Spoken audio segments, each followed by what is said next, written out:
Okay, we'll continue with some more properties of vectors. Basic properties, important one, easy though. Okay, so now they are saying that if we have any vector and we consider its scalar multiplication, then the vector, new vector such thus obtained is again collinear to vector A. Okay, so if B is lambda times A, then B and A are going to be collinear. The direction will be same. Okay, so collinear means parallel vectors. In vectors, when I say collinear, it is not lying on the same line necessarily. They can be elsewhere, but if the inclination direction is the same, then they are said to be collinear. Okay, initially when we are doing the definition, we have seen that. So collinear you can take corresponding to parallel in simple geometry. Okay, so collinear, yes, so we were saying that if this vector B thus obtained, if it is simply a scalar multiplication of any vector, is a vector collinear to it. Okay, so in terms of components, now if they say, like in maths I said कि components के ही terms में हमने study करना है. So vector A suppose is represented as a1x plus a1i plus a2j plus a3k, and suppose the new vector thus obtained, that is b1i plus b2j plus b3k.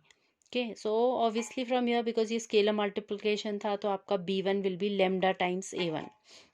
Okay, here this is how it was defined.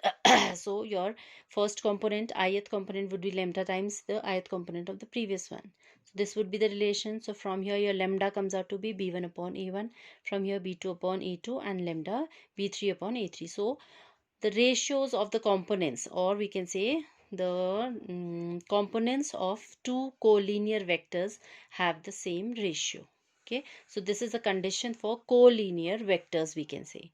Collinear parallel vectors, always their ith, jth and kth components will be proportional. That is an important fact. Okay, that we'll be using here and there every now and then.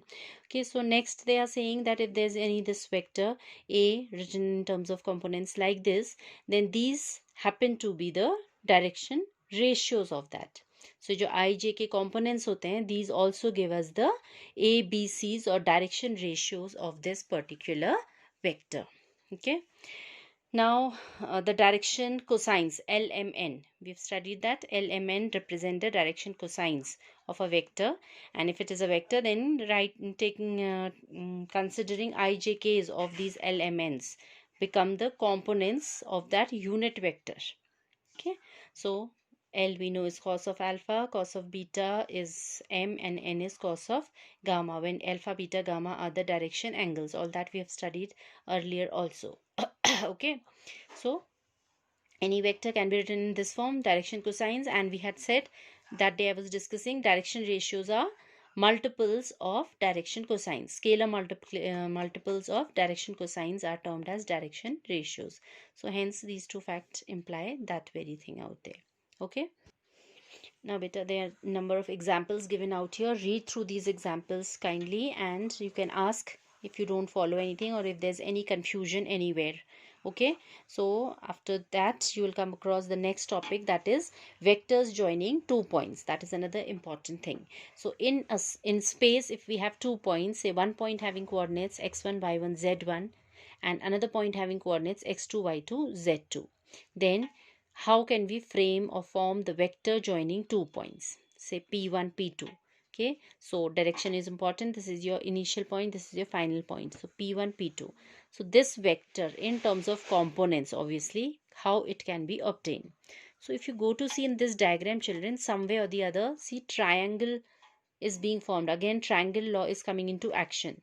If you consider this vector op1, ये इसका direction है OP1, फिर इसमें join कर दें हम P1 P2 vector in question or of our interest, then that sum of these two vectors would be vector OP2. ठीक है, अभी हमने करा था vector addition. So this अभी जो triangle law हमने पढ़ा था उसके according OP1 plus P1 P2 will give you vector OP2. Okay, तो हमारा इंटरेस्ट अभी है ये वेक्टर निकालने का, vector joining 2 points p1 p2. So if this you can take to the right hand side, then your p1 p2 vector comes out to be op2 minus, ये इधर आएगा तो माइनस हो जाएगा, minus op1, or the other way around you can understand it as position vector of final point minus position vector of initial point, vector के direction के point of view से बोल रही हूँ, ओके. और second point minus the first point, that is how you find this vector OP1. Okay, so that is Y x2 minus x1i. अब ये पूरा अगर आप वेक्टर लिखोगे फिर i अलग कलेक्ट होगा, j अलग, k, जैसे लाइक टर्म्स होते हैं, so like vectors can be added and subtracted together. So this will give you x2 minus x1. Okay, this coordinate minus this coordinate I times this coordinate minus this coordinate j times this coordinate minus this coordinate k times. So that is how you can obtain vector joining two points. That's again very important. Okay, rest they are talking here about its modulus. Now modulus of any vector you know is under root of its x component plus y component plus z component square. Okay, so that is it. Okay, next follows your section formula. So section formula, as you've studied in coordinate geometry in class 10, same way it follows here also. So suppose here, let us consider this is a point P, this is a point Q. P having position vector A and Q having vector being represented by vector B. So if in between you have some point R out here, then how to find this vector R? Suppose I represent that by vector R. So जैसा section formula में होता था, अगर ratio in which it is dividing is m is to n. So this ratio into the coordinate here plus this ratio into the coordinate here. So same way अब यहाँ पे coordinate की जगह vector है तो comes to the same. Say here, okay, so this is vector A multiplied by n आएगा plus vector B multiplied by m. Cross multiplication होता था जैसे कोऑर्डिनेट्स में, वैसे यहाँ वेक्टर्स में होगा, okay, upon m plus n.